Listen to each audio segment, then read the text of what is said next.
మన పీడి గారు చెప్పారు. ఇప్పుడు విబిజీ రామ్జీ అంటే Viksit Bharat guarantee for Rozgar and Ajeevika mission Gramin. So VBG Ramji, NREGS అనేవారు ఇంతకు ముందు, ఎంజీ ఎన్ఆర్ఈజిఎస్ అనేవారు, ఇప్పుడు విబిజీ రామ్జీ అంటున్నారు. దీంట్లో మెయిన్ గా మనకి హైలైట్స్ అన్ని కూడా నేను తర్వాత చెప్తాను.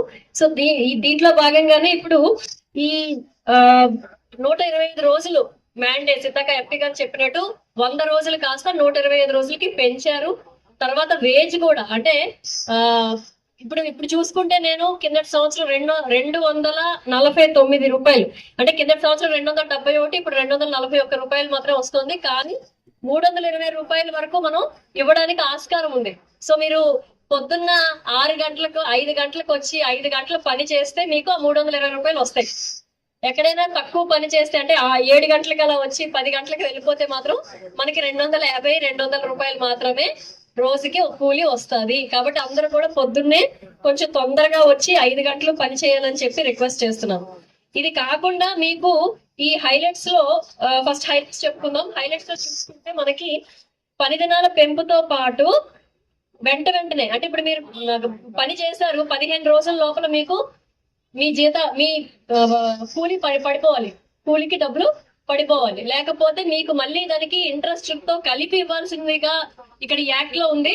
0.5% ఇంట్రెస్ట్ తో కలిపి మీకు ఇవ్వాలి 15 రోజుల లోపల ఇవ్వలేకపోతే. అలాగే job cards, so job cards లో కూడా పాత ఎంజీఎన్ఆర్ఈజిఎస్ కాకుండా జాబ్ కార్డులు కొత్త పథకానికి, అంటే పాత కార్డులు కొత్త పథకానికి కూడా చెల్లుబాటు అవుతాయి. సో కొత్తగా మీరు మళ్ళీ ఏమీ చేయాల్సిన అవసరం లేదు. అలాగే వ్యవసాయంలో విరామం, సో 60 రోజులు మీకు ఎప్పుడైతే పీక్ సీజన్ ఉంటుందో, అంటే మీరు పత్తి కావచ్చు ఇంకేదైనా కావచ్చు మీరు తీయడానికి కూలి కావాల్సి ఉంటది, మీకు కూలి పని దొరుకుతుందో ఆ టైంలో ఇక్కడ సెలవు ఇచ్చారు.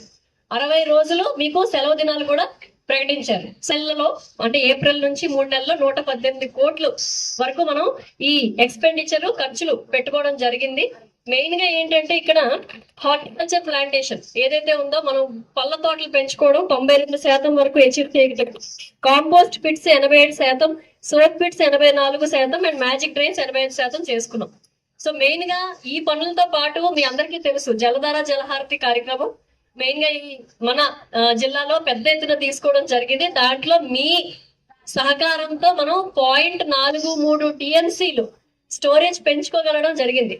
ఇప్పుడు నేను ఎక్కడో కోసికి వెళ్ళాం అనుకోండి, ఇప్పుడు మనకి భూమి లోపల ఎన్ని మీటర్స్ వరకు మనకి ఉండాలి?